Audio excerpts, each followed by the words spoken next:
The day the sky fell. It began without warning. No flashing lights in the sky. No declaration. Just silence, then fire. On a cold Tuesday morning, satellites went dark. Communications failed. Within hours, every major city on Earth was under attack from orbit. Alien ships, sleek, black, and massive, hung above the atmosphere like judgment passed. Beams of white-hot plasma cut through skyscrapers, vaporized military bases, and turned highways into rivers of molten glass. They didn't come to negotiate. They didn't even speak to us. The Galactic Council had labeled Earth a Tier 3 developing death world, hostile to life, yes, but backward and fractured. They'd observed from afar, seeing a planet of violence, pollution, and constant infighting. They expected an easy subjugation. After all, Earth hadn't even reached full interstellar capacity. No FTL fleet. No moon colonies worth mentioning. Just a loud, angry species too caught up in its own problems to notice the news tightening. But they misread us. The first few days were pure chaos. New York fell in 4 hours. Tokyo in 3. Johannesburg burned overnight. Military jets were swatted from the sky like flies. Every global leader was either dead, missing, or hiding deep underground. Humanity stood on the brink. And yet, something strange happened. We didn't collapse. We adapted. Civilians in bombed-out cities formed ad hoc resistance cells. Engineers ripped alien drones apart and reassembled the pieces into makeshift weapons. Entire regions dropped off the grid, using old analog tech to coordinate, confuse, and harass the invaders. Hackers broke through alien firewalls using modified gaming rigs and hijacked surveillance systems. In a desert bunker outside Nevada, one AI, codenamed Redline, bootstrapped a quantum worm to mirror enemy command signals, creating phantom fleets that pulled council forces into ambushes they couldn't understand. And still, we're lost. People died by the millions. The aliens held orbit and rained destruction when we struck too hard. But we didn't stop. Humanity had never been united. But now, it didn't matter if you were American, Chinese, Nigerian, Russian, Chilean, or Inuit. If you could hold a weapon or build one, you were resistance. If you could code, run, carry, hide, then you were part of the fight. The aliens thought we were primitive. They didn't understand that we were angry. By the end of the 3rd week, the invaders controlled our skies, but not our will. Not our ground. Their soldiers began vanishing in forests, in caves, in alleyways soaked with ash. They started sending reports back to the council. Resistance is decentralized, terrifyingly adaptive, minimal coordination, yet highly effective. These primitives should not be this dangerous. They had the numbers, the ships, the firepower, but they'd already made their mistake. They made us desperate. And desperation, when given to a death-world species, is a terrifying thing. They thought we'd break. The Galactic Council believed they had broken us. Their orbitals still hovered above Earth, undamaged and secure. Their dropships continued to pour down soldiers in gleaming armor. Their generals reported victory. But on the ground, something else was happening, something they couldn't quantify. Humanity wasn't surrendering. We were learning. Fast. The first wave of resistance was chaos. Homemade explosives, crude ambushes, scattered sabotage. But within days, patterns emerged. An underground network of survivors, civilians, soldiers, scientists, began to coordinate. Not with flags or borders, but with code. A resistance AI called ScorchNet emerged in old server farms under Colorado, awakening from a deep freeze. Its purpose had once been cyber defense against nuclear threats. Now it turned its attention to the aliens' digital systems and began speaking their language. Alien drones began to malfunction. Command ships received conflicting orders. Environmental suits vented at random during patrols. When the council traced the attacks, they couldn't believe the source. Humans with laptops, solar panels, and satellite phones. In the ruins of Delhi, a tech engineer used scavenged alien batteries to power jammers. In the forests of Norway, a squad of hunters turned fallen alien mechs into tripwire mines. In Brazil, A team of teenage coders cracked the invaders' field frequency and broadcast a loop of screaming panthers into their helmets mid-mission. It wasn't just rebellion, it was humiliation. The aliens had superior weapons, but we had desperation sharpened by creativity. They'd expected docile capitulation. Instead, their soldiers reported paranoia. The humans don't fight fair, one captured officer hissed. They fight like predators. They make us afraid to sleep. But the worst was yet to come. Deep beneath Geneva, biologists had survived the first orbital strike. They'd studied alien physiology and found vulnerabilities, nerve clusters that responded poorly to Earth's bacteria. Within 2 weeks, they released engineered spores into recovered Council supply crates. No smell, no color, just a quiet infestation. Soon, entire units of alien soldiers began to falter. Their immune systems, never designed for a microbial hellscape like Earth, collapsed. When medics arrived, they carried the plague with them back to orbit. The Council still believed they could contain the infection. They issued quarantines. They replaced commanders. They tightened control. None of it mattered, because now, humans were no longer just resisting. We were hunting. Council ships began to vanish without distress calls.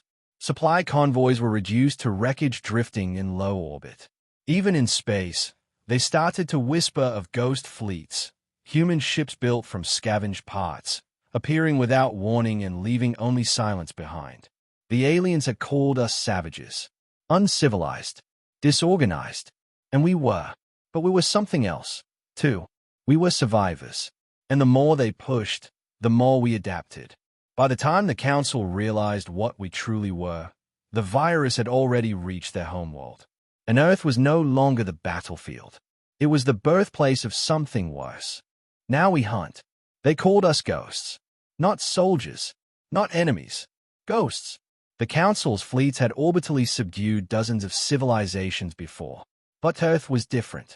Earth bled, yes. Earth burned. But it refused to die. And now, the dead were learning how to fly. The first human strike fleet wasn't a fleet at all. It was a stolen transport vessel, reverse-engineered and retrofitted with scrap metal, missile launchers from a half-demolished naval base, and a guidance AI cobbled together from salvaged alien software and Earth gaming code. Its name was Gravedigger, and its mission was simple: destroy a Council outpost near Proxima Centauri. It didn't just succeed. It erased it. One detonation. No survivors. No warning. The Galactic Council lost communications, sensor tracking, and defensive satellites in under 60 seconds. The message sent across the stars was simple: you are not safe. Not anymore. That was the day the war changed. Humanity unified under the Earth Defense Accord, a pact formed not by governments, but by necessity. No more borders. No more flags. Only survival. And vengeance. Thousands volunteered to leave Earth, to carry the war to the stars. The best pilots, the boldest engineers, the wildest minds. Every ship we captured was studied, gutted, repurposed. Earth's gravity wells became launch cradles for hybrid craft, part alien tech, part human stubbornness. FTL drives powered by fusion reactors welded inside hollowed-out missile silos. Shielding systems protected by layers of tungsten and hope. They were ugly, but they worked, and they killed. Human strike teams hit Council relay stations, cloning facilities, and shipyards. They never held territory. They didn't have to. Every strike weakened the Council's grip. Every success terrified them further. We weren't just retaliating. We were evolving. Some of our ships were unmanned, AI-guided missiles designed to self-destruct at close range. Others carried elite sabotage squads, ex-miners who knew how to collapse a tunnel with a screwdriver and some wire. We didn't need a fleet. We needed a message. And they heard it. Across the galaxy, alien species began to whisper of the Black Banner, the mark of human vengeance, painted in soot and blood on every destroyed facility. The humans had no capital ships, no empire. And yet, they were everywhere. In the shadows. In their systems. In their nightmares. Entire Council patrols began deserting. Colonies broadcast surrender messages to Earth before we even reached them. It wasn't loyalty. It was Faye. They had come to pacify a violent world, but they had misread our violence. We weren't aggressive because we were cruel. We were cruel because we had nothing left to lose. And now we're coming for everything they had. The fear came too late. The Galactic Council finally understood. But by then, it didn't matter. They sent envoys, offered treaties, promised reparations. They broadcast messages on every frequency. We regret our actions. Let us rebuild together. We never answered. Because Earth didn't want peace. Not anymore. Not after the ash. Not after the screams. Instead, we sent fleets. Larger than before. Faster. Sharper. No longer cobbled together from wreckage, but forged in Earth's newly awakened shipyards orbiting the Moon and Mars. Human warships bore no ceremonial banners, no decorative hulls, just black steel and burn marks from the last conquest. They hit Council space in waves. First went the outer colonies, gone in hours. Then the resource moons, stripped bare or shattered. Then the homeworlds. The Council's central hub, a glittering planet ring known as Senex Prime, was a beacon of order for over 3 millennia. It fell in 17 minutes. Human ships blockaded orbit while infiltration squads, trained in Earth's worst ruins, disabled planetary defenses from the inside. There was no battle, no resistance, just surrender and silence. On the Council's last broadcast, a frail, violet-skinned diplomat trembled before the cameras. We acknowledge your supremacy. We ask only for mercy. The human commander standing behind her spoke only one sentence before cutting the feed. Mercy burned with our cities. In the days that followed, the Galactic Council was dissolved.